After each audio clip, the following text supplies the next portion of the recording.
Yes, I am here with the very handsome and eruditely dressed men. They are casual cool. Kell Brook to my left, always been the coolest cat in town, and Azim, who joined us for dinner earlier, I've got to add as well. Gents, pleased to see Frazer back in that manner. Kell? Yeah, very pleased for him to get a win. You know, he's been a bit like, he's been down obviously with the loss and stuff. It's a great way to come back with a good win. You know, he did it in good fashion, you know, so, you know, I'm happy that he can go on now and his confidence will have been risen. I can call you Daddy and Babi right now, but we won't go into the details. Congratulations from all of us. Are you coming back ever? And are you going to be at Tottenham Hotspur next weekend? I'll be there next weekend, you know what I mean? I'll be watching Eubank Ben. Come on, who's going to win it? My opinion, I've got Eubank to win. I think just with his size and... but like I said, I don't know, it's one of them, isn't it? Because the weight's an issue. You know, what's he going to have took out of Eubank, you know, when he gets in the ring?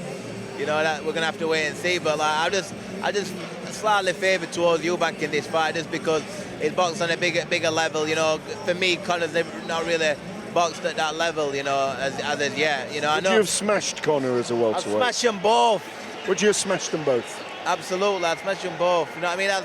It's in me blood, you know what I mean? I'm excited for the fight, you know.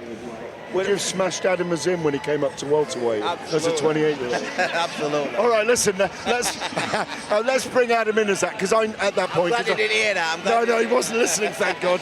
No, good. We spoke to you earlier, and I asked you about Conor Benn and Chris Eubank, and you're a Benn man in this fight, aren't you? Yeah, I'm going for Conor Benn, and obviously it's a 50-50 fight. Eubank obviously is the bigger fighter, but I just feel like Conor Benn's a more fresher fighter, and I feel like he could get him out there. Are there not weight divisions for a reason?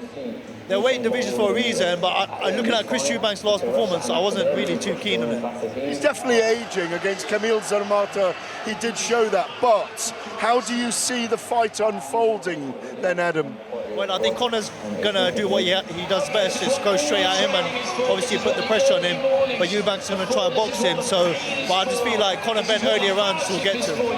How do you see it? I mean, I'm seeing it like this. Conor comes out hard and fast early, Chris repels him, goes well in the middle round, slows down a little bit, hangs on at the end and wins on points, and maybe they do it again. Yeah, that's, you know, pretty much similar, you know what I mean? It's... that's why we love boxing, because we don't know what's going to happen until it happens. But I think Conor's going to start fast, and I think, you know, it's down to Eubank to null him and slow him down, and stand centre of the ring and use his side and his jab and start, you know, controlling pace. You know what I mean? But like I say, it's an exciting fight. There's a lot of emotion. You know, the dads were at it. You know, it's like they're a clone from the dads. Well, it's left off from them two fighting. God, I've missed you. Yeah, I'm here with Frazer, guys. Back in the ring, back in the win, back on the horse. How good does it feel? Oh, it feels so good, you know, Gareth. I played it down a bit, but there's a lot of pressure on me going into that, you know. Like Ben just said, all week, all I've heard is, should you be boxing? Are you okay to box? I had a quite a heated debate with someone in the boxing circle this week, and they were really not a heated debate, just a bit of a debate between a few of us, and they were probably suggesting I shouldn't carry on, but I need to do that tonight, and I think we'll know more about myself going forward. That was exactly what I needed, though. It feels good. Just saw the relief of your partner or wife there. You're having another baby, as I see. Congratulations. Very much. Yeah, Danny, you know, it's not just been me the last 6 months, you know. She's had to put up with me, and for a long time I wasn't a good person. I probably suffered some depression, which probably needed to speak about and didn't, and just kept everything in. But yeah, boxing as a sport gets hard at times, and with life adding on top of that, sometimes we go to a dark place, you know. You were very powerful speaking to Ruth Roper for The Ring the other day. It was a long interview, 70 minutes. I sent you a message. I watched the last 10 minutes of it. The power with which you talked honestly about the mental health issues after your injury against Fabio were extraordinary.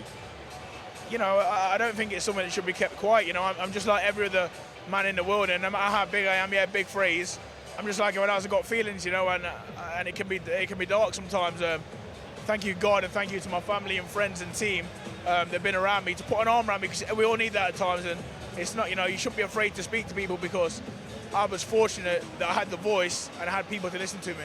And you also had the community in boxing, you said, that were right behind you when it happened to you. I can't say thank you to enough of the people in boxing, you know.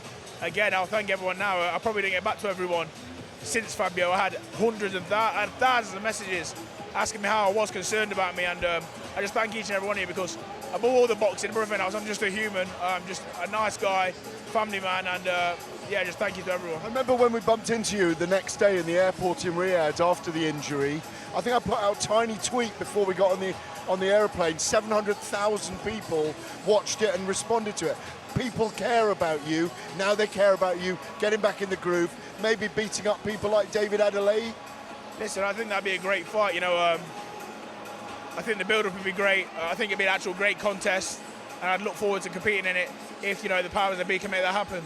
The only thing you didn't do tonight was protect the referee from Ebenezer Tetteh when you knocked him out, and I don't think he even realised he'd been knocked out. Yeah, I know. The referee just said to me it's a good job that he's fast, because he would have got off if he got a bit any more heated. But yeah, you know, I think Ebenezer, he's a very proud man, as you can see, and you can see from the first 10 seconds of that fight, he landed a lead hand uppercut on me, and it woke me right up, and I thought, you know what, it was tough and it was stronger. I thought I'm in for a good fight here. Kevin Parker did very well. Great to see you back. Great to speak to you. Thank you. Yeah, thank you, Gareth. On AM, on DAB, via the talkSPORT app and on your smart speaker. talkSPORT.